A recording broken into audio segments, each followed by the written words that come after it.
好，那么民进党不演了，也不长了，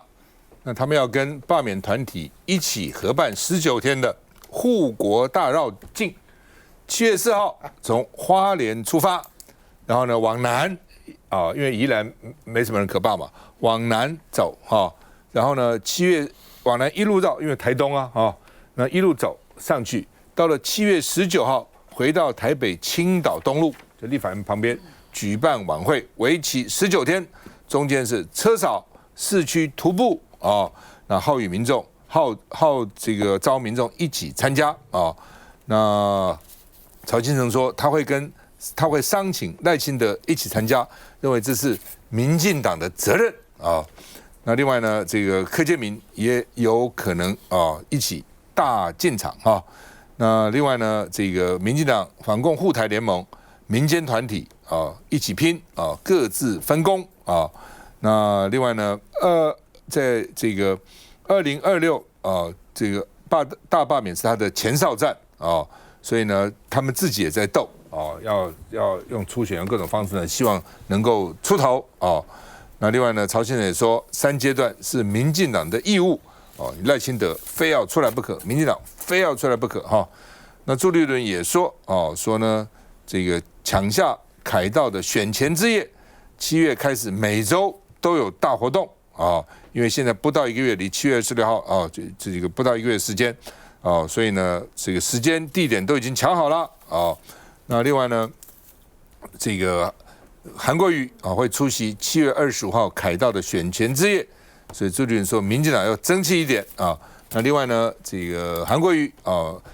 在桃园第一次会在桃园，因为韩国瑜之前出国那到加拿大参加他儿子的毕业典礼那24号回国以后呢，开始为国民党委员站台要先到桃园去所以认为呢龙头保卫战也开打了，因为立法院如果这个被爆掉国民党多一点的话呢，韩国瑜的这个院长席位也不保，院长的宝座也不保那另外呢，张善政说希望大家同意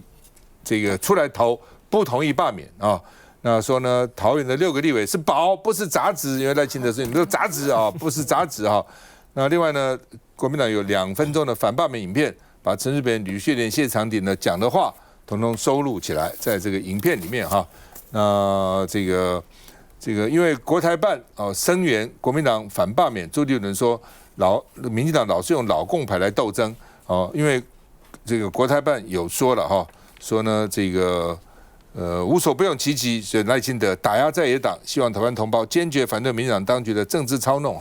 我讲实话，我也在这边要奉劝国台办少讲话，这个事情跟你无关的，你讲话只是帮民进党添柴火，你何必呢？你非要嘎一脚讲一句话，你讲一句话有什么用呢？没用嘛，对不对？然后民进党就说，你看看国民党现在反罢，共产党也反罢，所以国民党已经被你们害死了，每次被你们害死了，真的已经害死了，你们就少讲2句。我这边这个就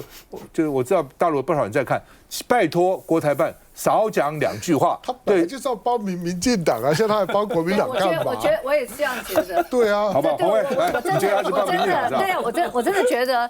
这根本就是帮民进党辅选。其实每一次都是如此那尤其在现在这个大罢免他就把我们打成什么中共这个同路人或在地协力者等等但是你在这个时候去讲说反罢免，那不是就正好让他们的支持者就说完全就把这些话完全连结，所以我真的觉得真的大可不必。但是我想回应一下刚才在讲就说7月份汉光演习，那3都除了台南之外台北、台中通通都会演习。过去我们很多演习不是那么认真，那这次如果真的非常认真起来的话，那老实说，我觉得刚才我们看到的画面，老实说也是假的啦。你说什么到这个地下避难所这个停车，你觉得在停车场，你看这个车都空了，请问要车到哪里去了？所以呢，我个人认为你要演习就演习认真一点。那而且呢，你想说打陈震的持久战，陈震任性，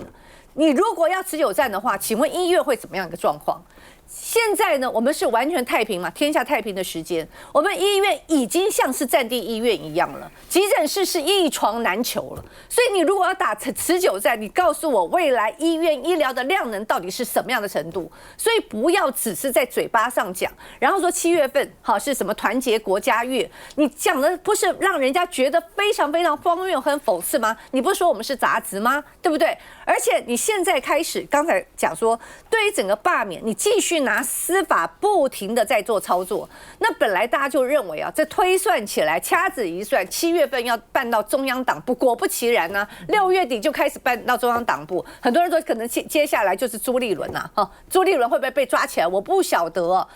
但是呢，最近大家会不会觉得非常奇怪？刚才那个赵大哥说，因为呢，我们20多位的立委，一共呢有15万的无效联署。这15万联署，然后说对我个人讲，我们大概平均来说，我们的无效联署高达10%呢，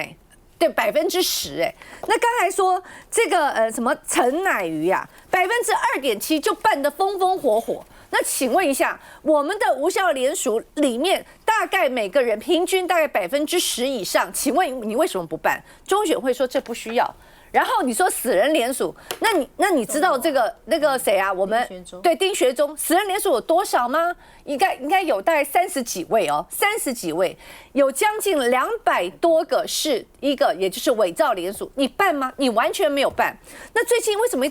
在办这个联署那个陈乃瑜的呢？主要就是为了针对罗明才嘛，哈。那我告诉各位哦，5月16号。好，早在5月16号，陈乃瑜的联署，他的领衔人已经对外宣布停止罢免，所以这个是已经他，而且根本就没有送书，而且完全停止罢免。为什么他还要办呢？大家一定会觉得奇怪，而且他不但办，然后呢，现在所有的政论节目，通通都再来打罗明才，为什么？因为罗明才在第2阶段的联署的时候，他没有过关，现在在补件中，所以这些司法案件也好，这些什么政论节目把他又打成他是什么黑道家族也好，只是为了他的第2阶段的加温而已嘛，罢免加温而已。这种司马昭之心，路人皆知，为什么这么恶劣呢？我补充一点，罗明才几届你知道吗？罗明才第8届，第8届。如果按照你们现在说他什么有恐吓啦，什么是什么黑道家族，说穿了就是说他的父亲嘛，罗福柱。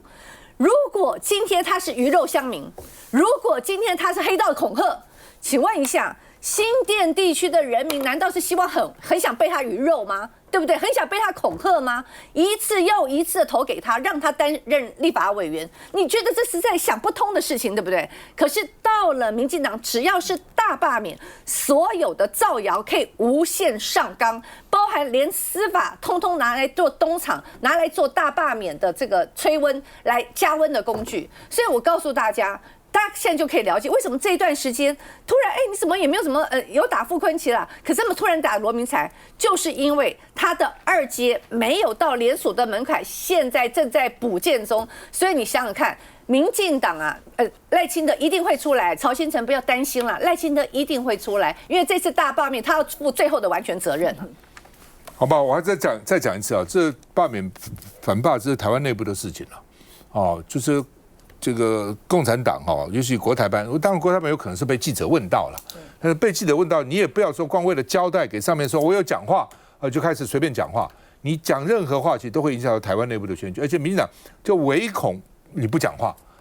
那现在呢，民进党也非常清楚，共产党就像那个膝盖一样，我膝盖打一下，你怎么跳？我讲什么话，你怎么反弹，都清清楚楚的，人家掐指一算都可以算得到。所以讲的话就是要激起你这个反射动作。你反射动作呢，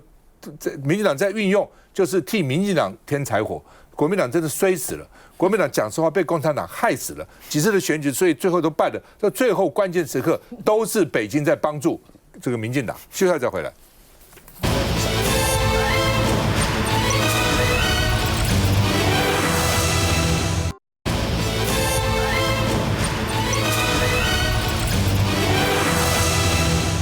好，赖清德的这个第2讲要讲10讲了哈。那第2讲呢，这个就杂志就出来了哈，说我们透过一次一次的这个民主，要透过一次的选举及罢免啊，选举罢免，然后呢什么把杂志除掉，什么炼钢一大堆铸件啊等等哈。那但是总统府昨天呢，因为反应很强烈嘛，而且觉得你在现在讲什么？怎么讲的话跟毛泽东讲的很像了，跟北韩讲的很像的，要除杂质，除杂质思想上的杂质，什么队伍里面的杂质要除掉，你是讲什么哈？所以呢，这个总统府急了哈，然后昨天的文字稿就没有这句了哈，把它拿掉。然后呢，这个要灭火总统府发言人讲灭火那个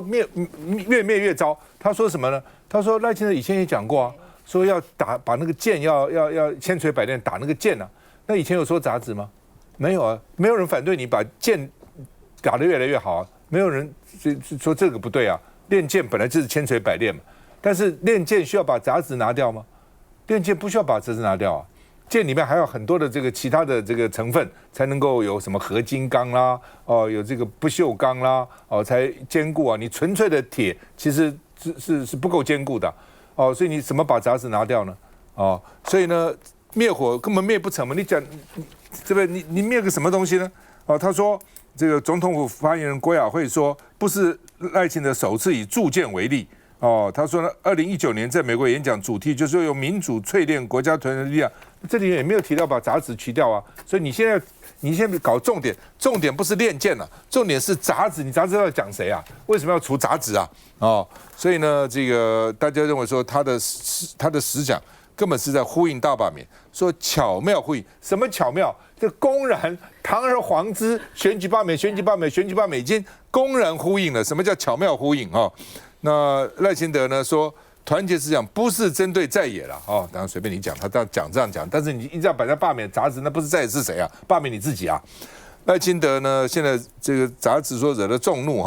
那所以呢，这个福党。都出来说呢，总统不是那个意思了你们冤枉他的啦，他没有这个意思了那这个党政人士说，这次是再次向蓝白递出橄榄枝了。你们这个蓝白有认为这是递出橄榄枝吗？递出橄榄枝人不是你讲啊，是要被递的人认为说这是个橄榄枝嘛。如果被递的人觉得这根本不是橄榄枝，它是什么橄榄枝呢？好，我们看一下。赖总统，你做的不是团结台湾，你在进行的是一个清德工程。总统发起的团结国家实讲，朱立伦不买账。你打着民主的旗号行独裁之实，你的清德工程就是要纯化成为你一人一党之私的独裁工程。回应的正是总统的打掉杂质说，朱立伦更呼吁反对自己成为杂质，7月26号就要投下不同意罢免。而呼应朱主席的还有民众党，我们是台湾青年，不是杂质。以罢免赖清德为主轴，民众党青年宣讲团正式成军。看来府方上午声明，要政治人物别过度解读，没有用。甚至连总统脸书最新发出的团结图卡也再度被质疑，因为上头并未特别写下打掉杂质这4字。总统府的回应越描越黑，赖清德总统到底是不是脱稿演出？他也没有办法清楚地告诉大家，赖总统到底是不是失言。不过，曾被蓝白称作是民进党良心的王世坚，这一次恐怕让在野党们失望了。不要曲解，国家元首的谈话，他的原意就是在讲团结，要大团结嘛。所以我觉得这样子曲解是无意义的。应该被全民所谴责唾弃。据悉，民进党中常会上，总统也透露，进行国家实讲，并非是要针对在野党。不是，我觉得这个王世坚讲的话，事实上，这个你要看说他是良心，实在是距离太远了谁在曲解他？不是你曲解赖清德的话，他。事实上，刚刚赵先生讲到说，因为他们有讲到说他在讲说他不是第一次讲，他曾经讲过铸剑说，他实际上不只是在讲铸剑说，他2019年就讲过杂质。他在担任副总统的候选人的时候，在政见发表会上面，他就讲过说，要通过一次一次的选举，要去掉一中杂质。好，所以呢，好，你当然就说那他不是在讲在野党那他这一次我不晓得他是这次是不是要讲在野党，那至少在讲一中吗？他之前有在讲啊，他在讲反中啊，他在讲护台啊，他不是说要透过这个反中凝结呢这个中华民国派，透过护台凝结这个台派所以意思就是说我又是中华民国派，我又是台派，那谁不是中华民国派呢？那谁不是台派呢？所以我觉得对赖清德来说，他那个语句非常的完整，我觉得没有什么让大家过度曲解的空间。所以我第一次听到的时候，我真的觉得匪夷所思到爆。我想说赖清德到底脑袋里面装什么东西？我觉得至少有3个问题。第一个，他的意识形态太过偏执，就是他到底在认为，就是说现在全世界包括说重要事情这么多，治理国家呢关键的事物这么多，然后两岸这件事情对他来说真的偏执到一个，他至少我相信他一定是心心念念，连做梦都在想台独，都在想反中，就是他对于这个两岸的议题，他已经偏执到把它放大到几乎是全台湾最重要而且是唯一重要的事情，这是第一个。第二个，他独裁心态太可怕了。今天如果说你认为有杂质，那非要去除掉打掉不可吗？所谓的民主是什么？民主不就是包容吗？民主不就是多元吗？那今天你说好，今天我一定要走台湾独立才可以是正常的路，你主张这个两岸交流就是可悲的，就是一个中共的同路人，就是一个在地协力者，有这种说法吗？所以这种心态超级独裁专制到一个程度，那更何况他的话完完全全经不起现实的考验。我觉得如果说他真的愿意去思考他自己讲了什么话的话，他说透过一次一次的选举，透过一次一次的罢免，哪一次选举？去年不是选举吗？那去年选举结果是什么呢？去年选举结果你是少数总统啊，你只有40%啊。国会选举的结果是什么呢？是在野党大赢啊，你民进党输啊。那这不叫做选举吗？所以请问你，透过一次又一次的选举要去打掉杂质，那所以要透过你承认的选举结果打掉杂质，你不承认的选举结果就不能够打掉杂质吗？所以去年就不是打掉杂质吗？那请问，如果按照你的逻辑去讲，去年40%的多数的可能应该是正常的，少数才是杂质吧？那所以真的应该打掉，所以民进党是杂质吧？所以我觉得很荒谬嘛，而且你更不用去讲他。我觉得赖清德有没有想过，为什么是同样民进党在选举，为什么蔡英文拿到800多万票，他选的时候就当场跑掉250多万票？为什么？连美国都不放心他。所以我觉得他对于目前这种以两岸、以反中、以护台为唯一思考，放大到全台湾利益这件事情，我觉得已经可悲到、已经膨胀到、已经夸张到一个极致了。所以我觉得他不只是语焉不详，他甚至是扭曲的、反民主的、独裁的，而且是一个意识形态的偏执狂。所以坦白说，到现在为止，我觉得总统府的澄清越描越黑，而且呢一点都没有帮助。他还说什么我们的新闻稿没写，新闻稿没写，你嘴巴有说啊，不是吗？你就这样说了嘛。所以我认真说，我认为赖清德应该要道歉。赖佑成，好，团结时讲，大家看到了，就是一个没有期待他。我们大家都期待他能够讲出民生经济，现在所有百姓在乎的事，可是越讲越偏离主题，越讲越像是民进党的这个告民进党罢免书，这是第一个。那第二个呢？这个讲完40%这个内部的讲话以后，明明就是自己有，就算退一万步讲，你有语病，就算你真的本意不是如此，可是你看他事后的态度，完全没有团结的意思。先是什么？越描越黑，再来嘞是硬凹洗地。然后打死不认错，完全没有想要跟百姓来做沟通的意思。民众党刚刚那70几位青年哦，我觉得我就回应他这个杂志说，青年朋友昨天提出来的10个，他讲团结实讲，我们对他有10问，我说是叫做10个去角质，因为赖清德现在造成台湾整个脸哦，已经长满粉刺，完全的堵塞，呼吸不通，体内分泌失调，长出了一堆痘痘。民众党问他10个问题，低薪、高房价、少子化、空污、诈骗、司法人权、媒体改革、交通安全、教育困境、国安漏洞，以上10个，过去民进党告诉大家的，青年朋友正在等答案的这10个问题，民进党不敢说，然后呢，告诉大家说不支持我的都是杂质。我们今天正式的跟大家呼吁，民众党在7、8月，我们完全会倾力的相助。我们会在做接讲，我们会针对公投的议题、核三演绎的议题，刚刚10个10问的议题，全台湾遍地开花接讲。请问你赖清德？我们这些杂质726就站出来让你看，我们需要去你脸上的角质，还给台湾一个清新的脸庞。赖清德726实质这个大罢免期间，我觉得有些人要少讲，有些人多讲哈。少讲的，我必须要呼应赵大哥，这个国台办哈，麦克出来供啊啦，你出来讲吼，会让人家觉得绿共跟红共是一家亲呐。你讲刺激，然后我们这个票就掉票，那你干嘛讲呢？你有必要吗？所以我觉得实质现在真的，这是我们台湾民主的事情，他讲少一点。那有一个人要多讲一点，就是赖总统，因为他第一讲他讲到长毛象，他第二讲他讲到杂质说。他引发众怒你知道他第二讲的团结是来我们桃园中立讲，对着客家乡亲讲，结果呢，桃园刚好是6席，让你无差别恶霸的区域，就你来桃园挑衅桃园的市民。第二个，你当着所有客家乡亲讲说啊，我讲这句台语你们听得懂吗？啊，你干嘛不讲客家话嘞？客家话里面也有同样意思的啊。那你来跟客家人讲说这个你懂不懂？我觉得这完全是挑衅中的挑衅。所以呢，目前看起来他多讲，他们反而掉票。那我必须要回到一件事情来讲哈，就是说，其实你不管是说这个民进党要在7月来搞这些军演，让大家觉得很紧张，到底是对蓝有利还是对绿有利？我觉得，因为他们核心逻辑是。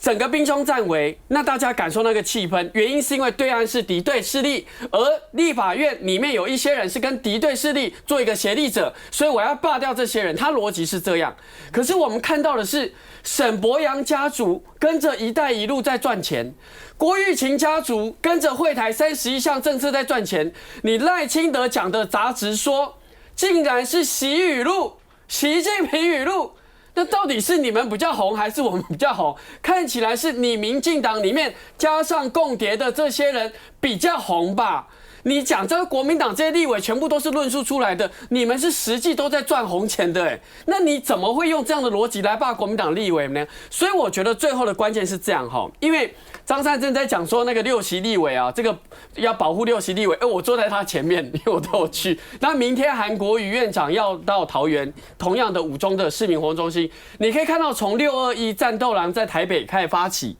明天韩国瑜院长要来桃园，720跟720这个我们要在这个桃园中美大造势，那726之前的前一天725要办全国的这个党中央的大造势，大家现在团结起来，唯有一个目的，就是所有的民调都告诉大家，反对罢免的人是多于同意罢免的，可是一定要出来投票，没有出来投票不同意就没办法高过同意。不过最近的一些民调，新的民调已经显示就是说原来反罢免的人去投票意愿是比较低的，不过慢慢有升高的这个趋势那我觉得这样一直发展到7月26我觉得就像基隆当时一样，开始的时候这个反对罢免人都说不要去投票，或是没有意愿了，可是慢慢到最后还是出来了。我觉得现在慢慢有这样的这个趋势出来了。休息一下再回来。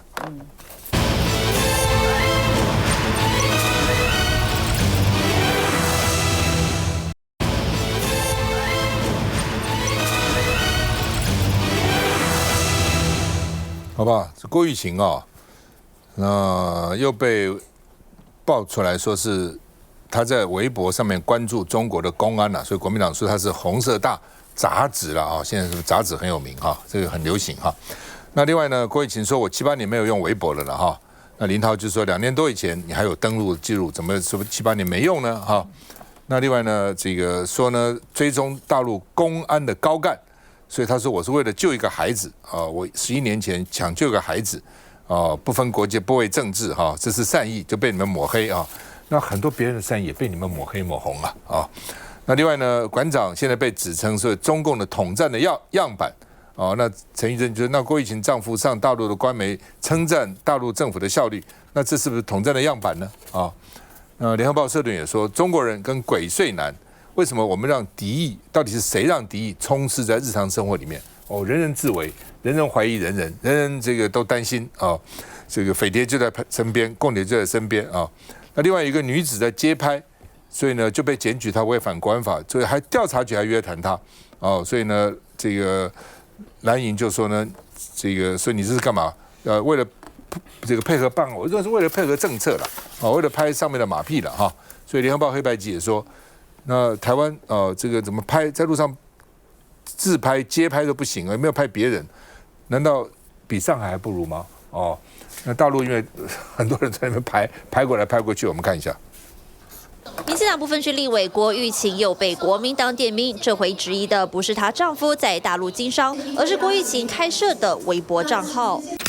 郭玉琴微博有1.6万名粉丝，还用简体字写自介，自称是麻辣鲜师的万人美老师。而她161个关注账号中，竟然有中国公安部刑侦局。除了公安部的刑侦局之外，更有公安部的刑侦局的副局长陈世渠。不止如此，国民党翻出郭玉琴发微博，发现她不只用简体字打出中国用语视频，还称赞大陆影片网站很好用。蓝营讽刺绿营不分区立委充斥红色大杂质，自家立委与对岸关系甚密，却双标批评台湾艺人，难道不害臊吗？现在民进党啊，他们其实做任何事情基本上就是双标。那么从赖清德他发表了这个打掉杂质说之后呢，就知道他其实一心一意就是要排除异己嘛。然后所以在很多的事情的这个评论上面啊，或者他的作为上面啊，他就是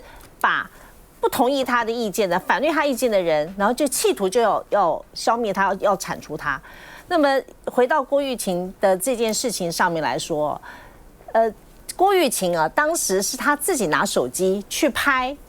那个所谓他怀疑的那个去偷拍小孩的那名那位年轻人。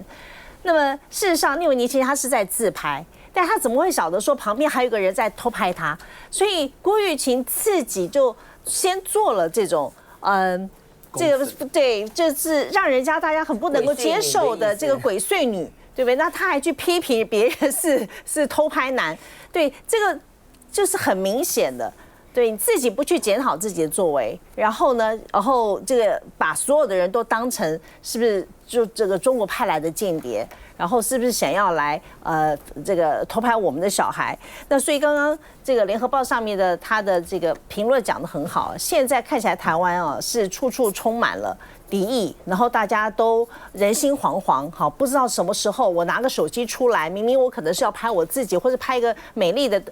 画面，然后可是就被人家怀疑说，我们是不是在偷拍，是不是又被渗透，有统战？那么这样子的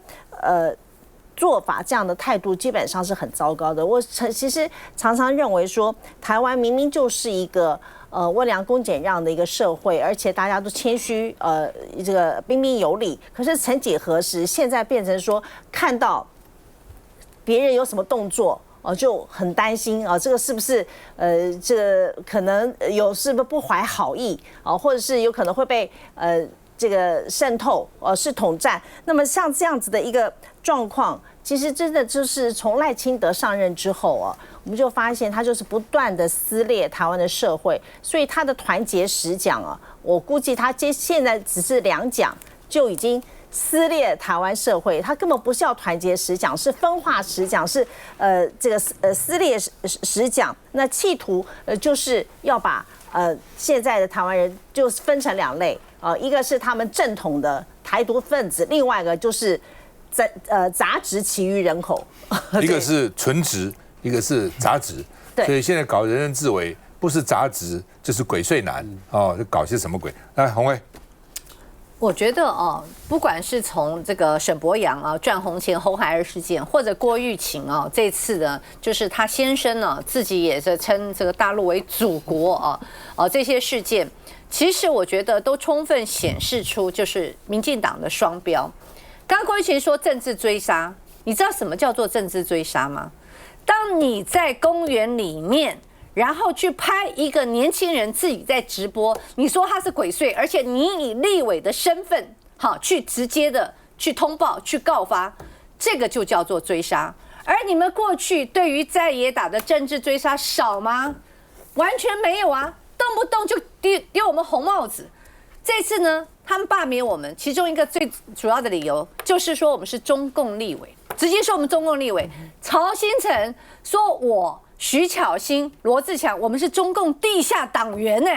请问一下，他的证据在哪里啊？毫无证据，反正今天就给你丢一个红帽子就是了。所以我要讲的是，不管是跟两岸之间的交流，或者你到大陆去当台干，或者你到大陆去投资当台商，我们过去都认为这是正常的交流，只有你民进党认为不正常。沈伯洋自己不是讲了吗？他说啊，台商啊就是中共统战的引路人，所有一切的交流都是统战，这不是你沈伯洋讲的吗？但后来大家发现说，哎呀，搞了半天呐，你的家族、你的爸爸原来交流这么深呐，在赚红钱呐，然后到了你民进党就是，哎，你们是老老实实的这个商人，为什么会有这么大的差别呢？当你认为是杂质的，你认为不是你的，跟你同一国的，他同样的到大陆去投资，然后去做生意，你就说他是统战，你就说他是统战的引路人。哎，为什么？为什么人家那么容易被你丢红帽子？郭玉群不是如此吗？郭玉群也是这样子啊，一天到晚喊反共抗中，然后你的先生长期在大陆工作。我讲过，我们从来不认为你在大陆工作当台干有什么问题，我也不认为你因此就是被统战，我也不认为你是共谍。可是按照你郭玉群的标准是什么？你的标准是，只要你在台湾任何一个角落，然后一个公园，你在你自拍的时候，他就说你是鬼祟，而且认为你可能是共谍。哎，你知道吗？已经有这种案例咯，就是拿着这个直播的时候呢，然后被告发，真的调查局调查站就以所谓的国安法去做约谈。就是把你当成共谍的嫌疑人，这就是你民进党的标准。所以，请你现在不用在那边喊冤呐！什么叫政治追杀？这不过是拿你民进党的标准在检验你们自己而已，你们经不起检验呐。祥龙，我觉得赖清德的情绪是可以被理解的，他现在压力你可以想见非常大，他要借着这一次的大罢免。他第一个，他要去中国化，他要去国民党化，尤其在民进党里面要去蔡英文化。对赖清德来讲，可能最重要是倒过来，就是如何能够让他的论述把民进党绷得更紧一点，让蔡英文的残留的力量呢，能够尽快的清干净。这个对于一个从蔡英文8年任期手上接下来的才刚当了1年多的新任领导人，又是一个双少数的领导人来讲至关重要。它不在于他令不出总统府，不在于他的行政部门会受到立法部门的牵制，而在于在党内他的周围几乎都是跟过蔡英文的人。那这种我们只设身处地的去从赖清德的立场去想，今天借着这一次的大罢免，如果成功了，可以把这些力量呢都一次的清干净。他定于一尊，他想象当中，他接下去起码还可以做点他想做的事情，否则他不只是在行政体系里面，他的党务体系里面来讲，他基本上都动弹不得，所以那个压力呢可想而知。赖清德的语言里面，譬如说他觉得杂质这个概念，其实我能理解。你知道台独如果是一个毒品的话，它追求它很高的纯度是对的。你知道，在要追求很高纯度的东西不会很多，毒品是一个，毒品一定是追求高纯度的。政治的意识形态为什么不知不觉呢会走上一个对高纯度的东西的追求？就是它跟毒品是一样的，它会越吃越重。你看到台独这条路，不会有人在台独路上停下来，因为它的口味会越来越重，那个刺激感呢越来越低了。所以今天呢，在所有的台独的诉求上面，赖清德努力在做的就是呢，不停的在药剂上面来讲呢，越下越猛。你听赖清德说话的时候啊，其实不要常会听民进党这些独派人物讲话的时候，会搞得恍恍惚惚。民进党独派人物，我们常去探讨说，他讲话是不是在贴中国标签，是不是在反中，他到底是不是在黑中国等等。其实那不是重点。赖清德所有的论述的重点只有一件事情，他在尽可能去窄化台湾跟台湾人的定义，这个是他真正在做的。让台湾人的定义尽量窄，让台湾的定义尽量窄，你只能够认同他对台湾的载化定义。像最近要求陆配啊，要重新呢对居留的身份呢要确认，这些呢都是一样，在尽可能载化呢台湾人的定义。载化你对呢台湾的定义，台湾的定义呢载到某个程度的时候，外面的中国是什么，外面的大陆是什么，就不是这么的重要了。赖清德呢在做的是这件事情，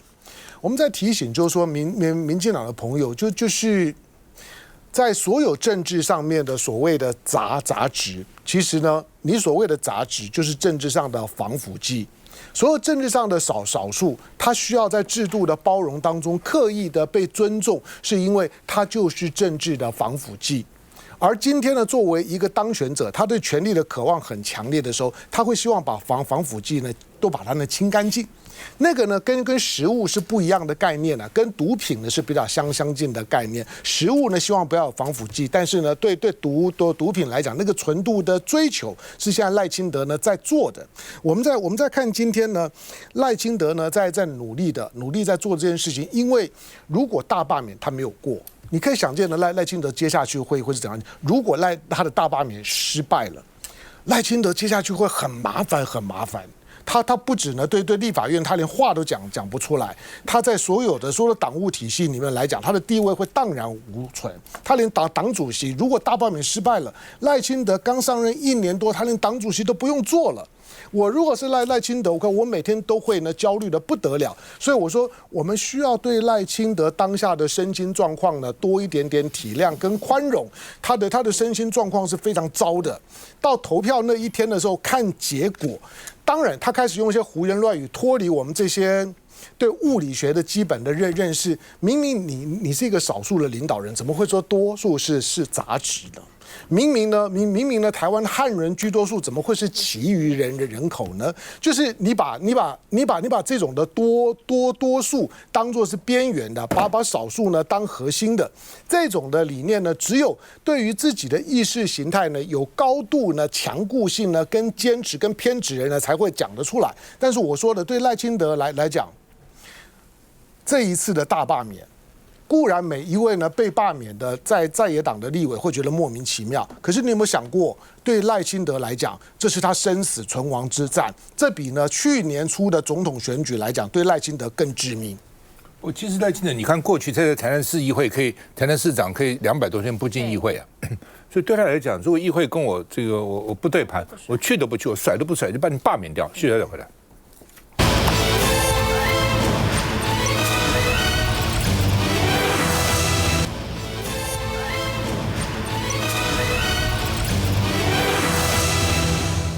高雄市长选举起跑了哈，民进党哇，就是他们觉得说，这个只要他们提名就会当选哦，殊不知哦，这个情况不一定是这样哦，像上次韩国瑜就赢了，对不对哈？所以呢，这个很难讲了哈，这个所以也不敢讲哈。那因为选情真的千变万化，可是他们自己觉得哦，他们现在就开始跑了啊，所以呢，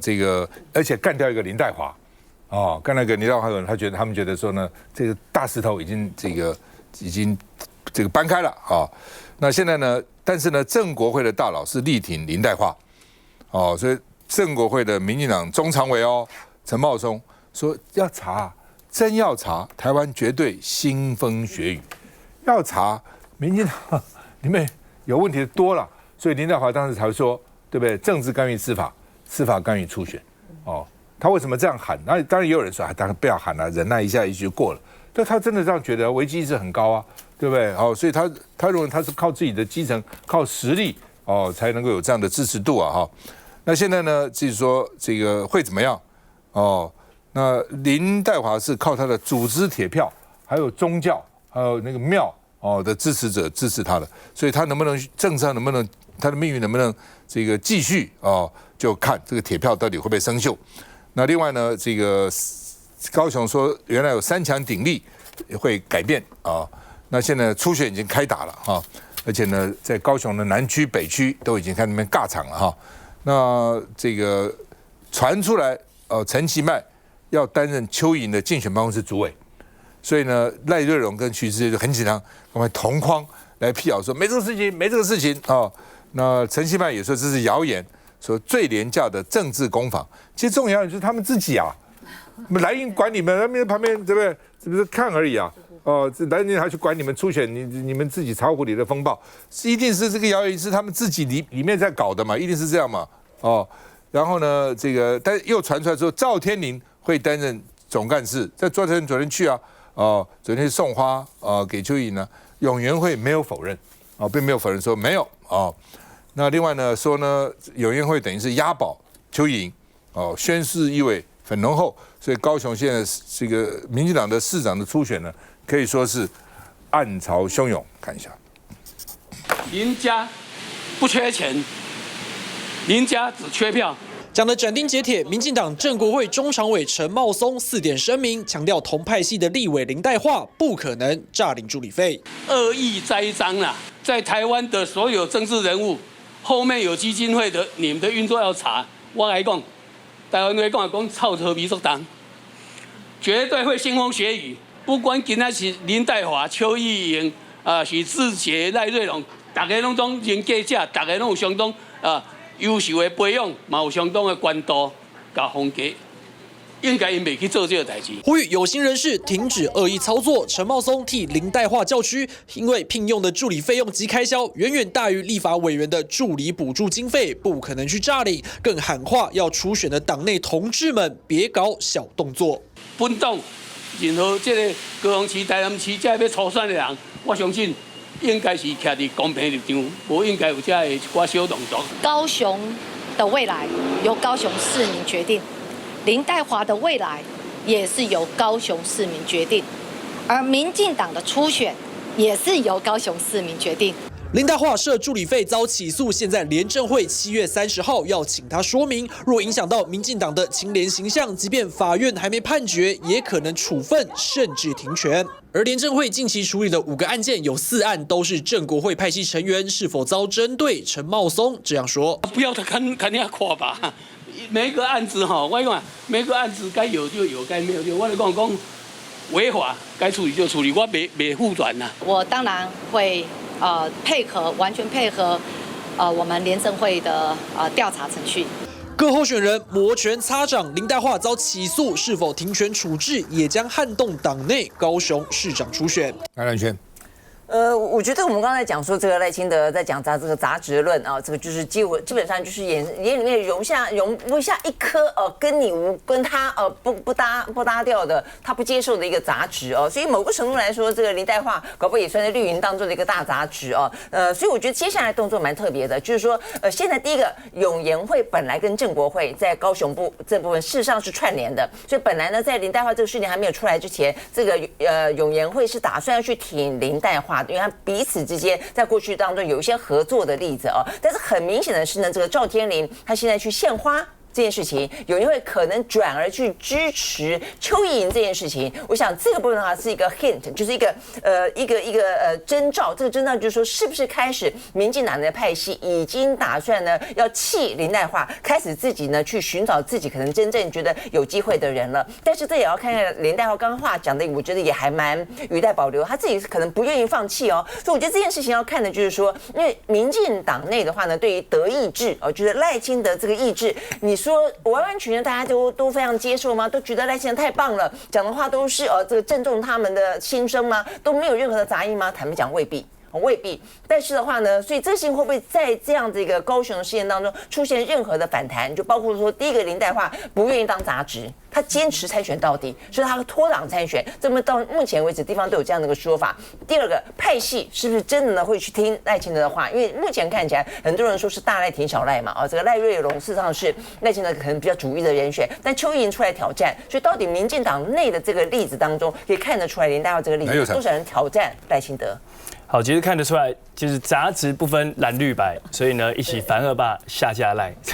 因为可以看得出来说，林岱樺他已经摆明是不忍了。刚刚那个话的反面的意思，都交给高雄市民，民进党初选交给高雄市民啊，我们的未来的市长选举交给高雄市民，其实要告诉赖清德说，这里高雄市民跟我的基本盘说了算。来，林涛。正国会其实跟赖清德已经结盟了，所以这些正国会里面被查，是因为他们不听赖清德的话。那新潮流里面也有跟他同系统的郑文灿，他也被查了，因为他是北流，而且不听他的话。所以基本上这些不听他的话，就是党内的杂质，不只是在野是杂质，这个党内也有杂质。那我们希望这样的总统，把所有他的政敌清算清洗到他像一个皇帝一样吗？这是台湾的民主吗？香龙。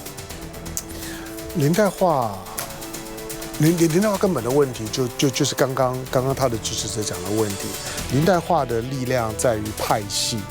林代化如果当选了之后，他会是一个不受党中央控制的高雄市长。